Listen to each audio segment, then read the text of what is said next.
From the coastlands in the south to the ridges of the highlands in the east, through the midland forest to the western farmlands, and up to the hot and dry lands in the north, there are varying needs for infrastructure. From a convenient complex road to a simple but crucial factory, to a calm but great alternative system, these needs don't count for luxury despite their enormity, and providing them certainly isn't a political stunt. To this government, these infrastructure are a necessity just to make living comfortable and productive for the old, the not so old, and everyone in between.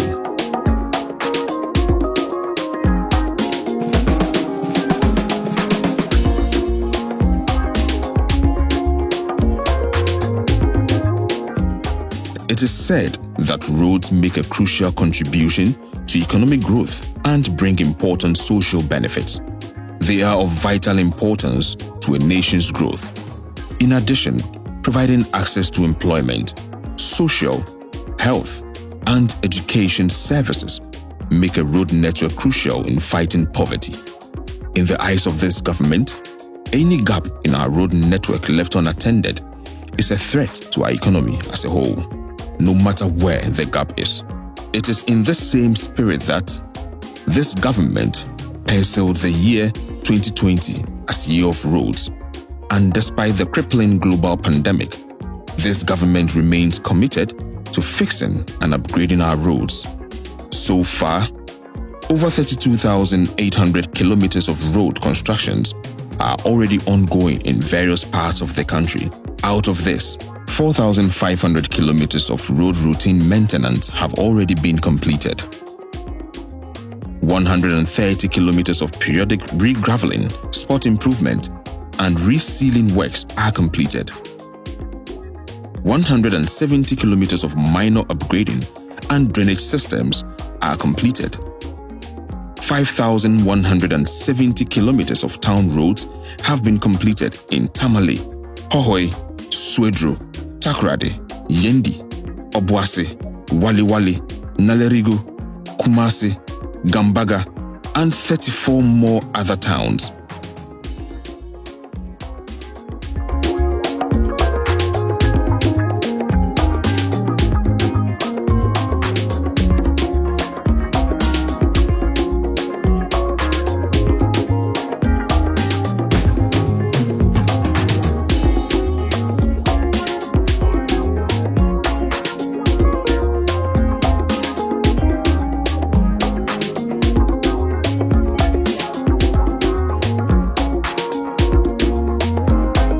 Additionally, this government is building 4 new critical interchanges to improve the quality of commuting through Suhum, Obechebi Lamte Circle, Tamale, Pokwase, and Tema.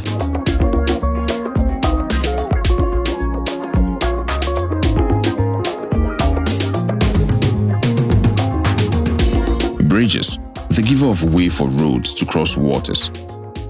This one here in Kulungugu is a 100-meter bridge built by this government to make it possible for traders to get their cargo into Burkina and back safely.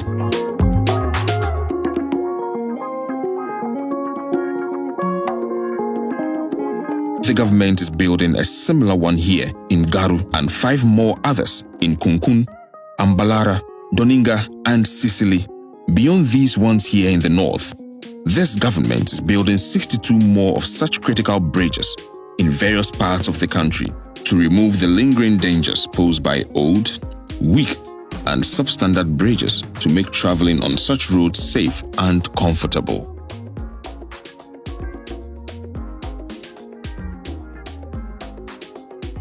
And to truly optimize our internal transportation options, this government is redeveloping our railroad network entirely. With over 119 kilometers of new railway tracks under construction, along with additional 109 kilometers of old tracks going through active rehabilitation.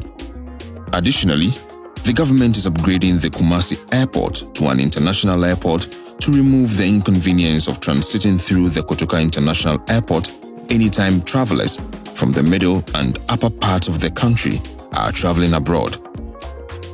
Also, the Tamale and Sunyani airports are being rehabilitated to enhance intercity air travel options and experience.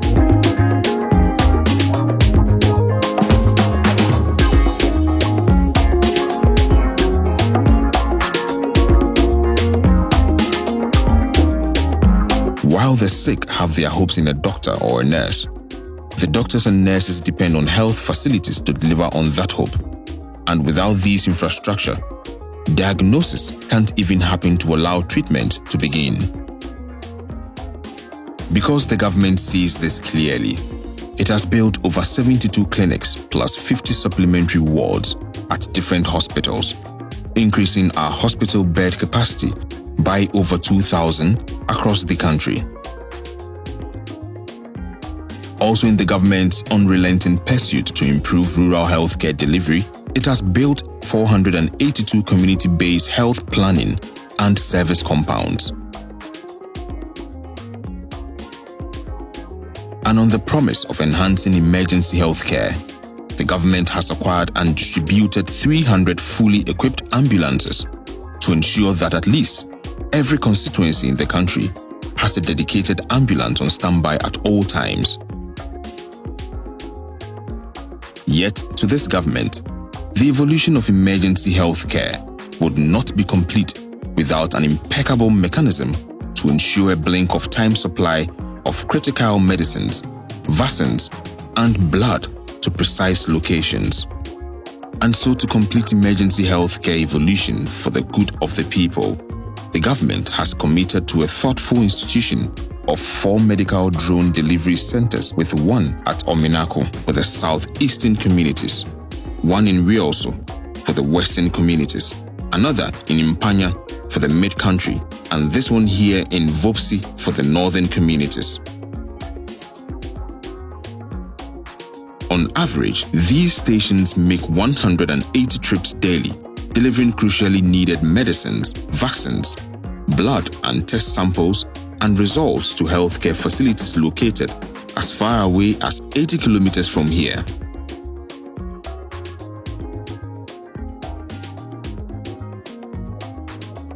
And more importantly, to enhance the comfort of our healthcare workers, the government has built over 64 staff accommodation blocks throughout the country, with an excess of 30 more under construction, altogether providing homes to over 1,000 staff.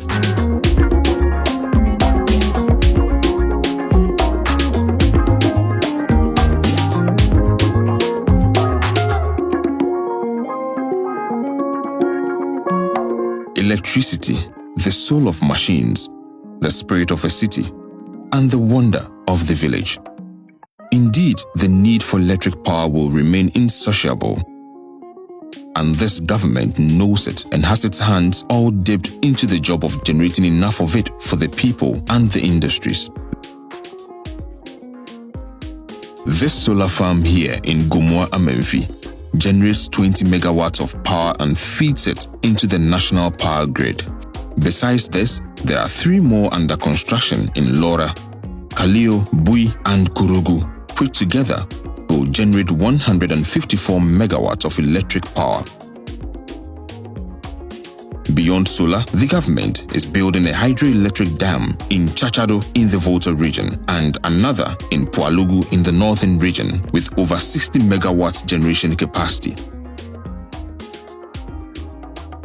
These, together with 21 power distribution installations and transformers, are ensuring stable power supply. Now, to ensure wider and proportionate access, the government has extended electricity to over 2,700 communities, with additional extensions ongoing in 628 different communities. The government is continuously installing and fixing lights on our streets, with over 99 streets around the country already lighted.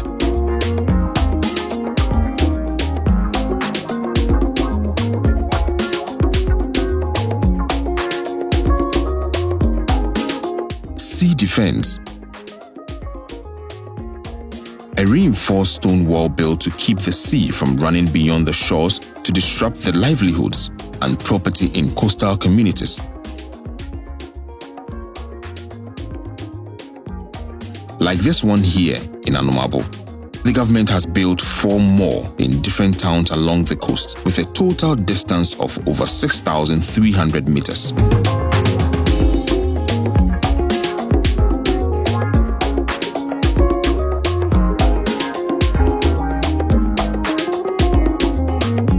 Without the cattle, there will not be enough meat, and there will certainly not be any pure milk for anyone. But for the milk to flow and the meat be abundant, water is twice as essential to the cattle farmers here in the north. And for any given crop farmer here, good harvest largely depends on water due to the dry and hot climate. This is the Bole district of the Savannah region. It is one of the districts previously noted for unending conflicts between local farmers and herdsmen. The conflicts mostly arose as a result of not just competition for pasture, but also for water. All that now belongs to the past, as the cattle now have access to water and pasture. As a result of which, the herdsmen no longer invade the farms belonging to the residents. This is the Mankuma Dam in the Mankuma electoral area of the Savannah region. Over 1,000 inhabitants whose main occupation is farming live in this community. It has 1 borehole, which according to residents was a major source of conflict in the community. Thanks to the construction of the dam, pressure has significantly dropped. A herdsman in a nearby community says the construction of the dam has eased the burden on his wives and children who hitherto would travel long distances to wash their clothes and fetch water for other domestic chores. Additionally, he notes his herd is assured of water all year round and that he does not have to travel long distances to water the herd. These days, because of the availability of water, we the herdsmen are at peace with the local farmers. The Mankuma Dam also has the potential for aquaculture. When they are not working on their farms, some of the residents take advantage to fish in the dam. Now if you go to Bole markets, there's fresh vegetable around the whole time. We get fresh vegetables and you don't hear people actually fighting over water. And you don't also hear people going around saying Fulanis have come to their farms to drink their water and eating their food stuff and everything. Because we have water in abundance. From Mankuma, the team moved to Mandari. There is a cashew plantation next to this dam. The owner of the cashew plantation says all he needs now is a pumping machine to make maximum use of the dam to produce the cashew in commercial quantities. Our team noticed that the water level in this dam had dropped significantly, but the residents of the community explained that it was the result of overspillage. We have 10 completed and we are now actually waiting for another group. For now, we are doing community based. Wherever we see a cluster of communities, we put one for everyone to enjoy. The One Village, One Dam initiative is not only providing timely water for farming and cattle rearing, it is also providing alternative livelihood for farmers who decide to down their tools completely during the dry season. Because of this, the government has thoughtfully started the construction of over 500 dams and dugouts like this one here in Zuarungu to hold and reserve over 12 million cubic meters of water to serve over 570,000 farmers through the dry season. Also, the government has undertaken the nation's single largest investment yet in the entire northern part of the country by building an irrigation-based dam in Pualugu to increase our irrigable farmland by nearly 24,000 hectares, which only stood at 13,000 hectares since independence.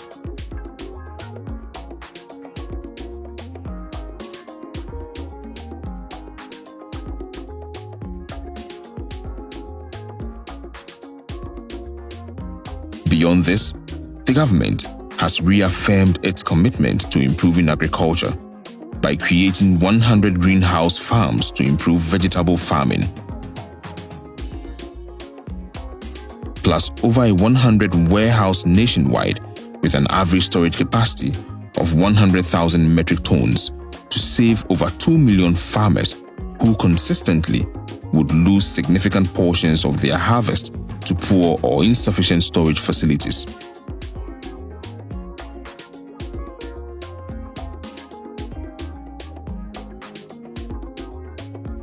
And for a truly productive and profitable fish trade for the fishermen and the traders, this government is building 10 new fish landing sites to provide suitable docking spots for over 2,300 fishing boats, plus decent fish market space for more than 10,000 fish traders.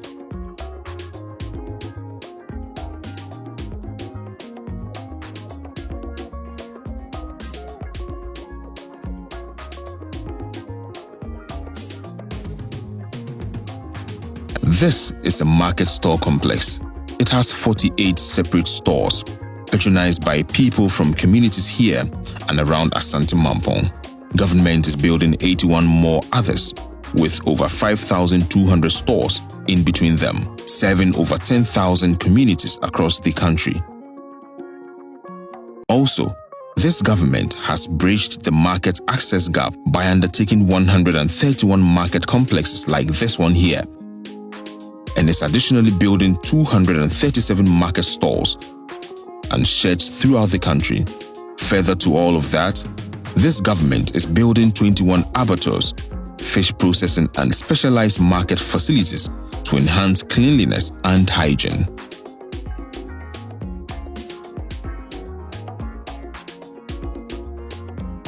Arguably, economies are driven by industries, and industries are a collection of small and big factories. Indeed, for any economy to boom, factories are a factor. Along with this insight, this government made a profound determination to make sure every district in this country has at least one productive factory. On that count, this government has reconditioned 68 existing factories to boost their output capacity and has built 59 new factories under its One District, One Factory program. Together, these factories have created over 10,900 jobs for the everyday ordinary Ghanaian. Apart from this, the government has built 11 common user processing factories, 36 medium-scale processing factories, and 58 small-scale processing factories throughout the country, processing our locally cultivated rice, maize, palm oil, tomatoes, and more. All of this has had a continuous incredible impact on our exports and the economy as a whole.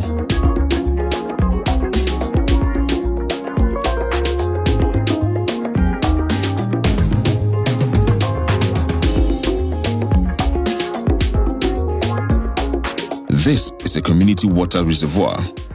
It takes 750,000 liters of clean water from its pumping station and supplies it to over 3,900 households within 33 communities, with over 17,000 occupants every week. The average distance from any of those households to clean potable water has been reduced from nearly a kilometer to just a few yards, like this one here in Ejumako. There are 182 more reservoirs with varying capacities across the country, plus 2,590 boreholes and 1,163 pipeline extensions, supplying clean potable water to over 3.6 million additional people daily.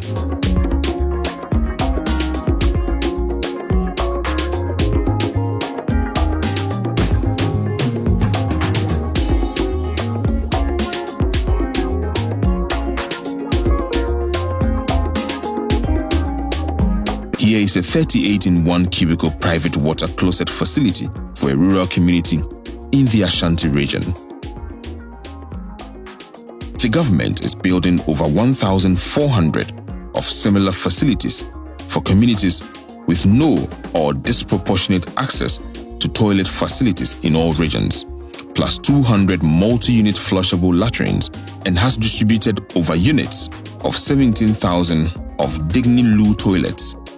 Also, the government has built 4,765 toilet facilities in communities where open defecation is pervasive. All of these together is providing decent places of convenience for over 8 million people whose options would have been cut to either open defecation or some awful toilet facility in some far distance.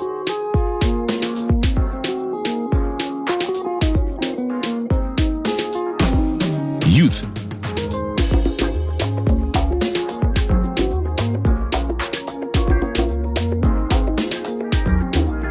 To truly empower ours, this government has built youth resource facilities to offer assistance and also equip the younger generation in various fields of entrepreneurship and trade.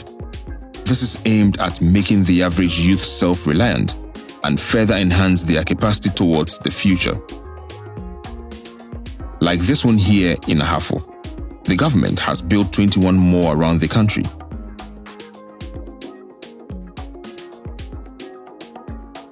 On the front of sports development for the youth, the government is building 18 community football parks and sports complexes, plus 22 more astroturfs under construction to aid the progress of our youth in the good old game soccer.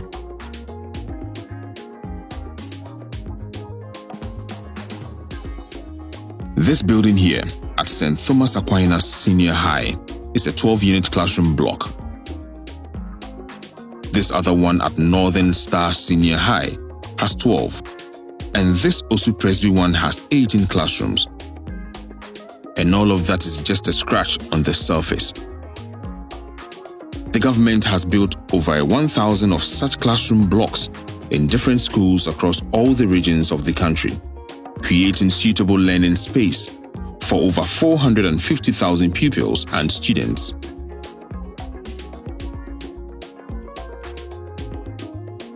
Unlike this dormitory block which gives boarding accommodation to 500 Takoradi Senior High students, there are over 280 others being built within various schools, accommodating over 112,000 students. Also, the government has built several libraries and science labs, altogether creating access for over 7,300 at a time. Beyond these, the government has further built 73 staff bungalows and flats, giving homes to over 700 teachers and their families.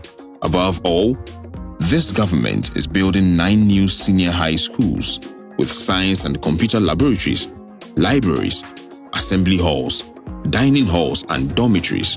Also, the government has built a complete state-of-the-art university in Somanya.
A true government is the one whose ambition doesn't end at getting power from the people, but rather carry on to empower the people to whom that given power truly belongs.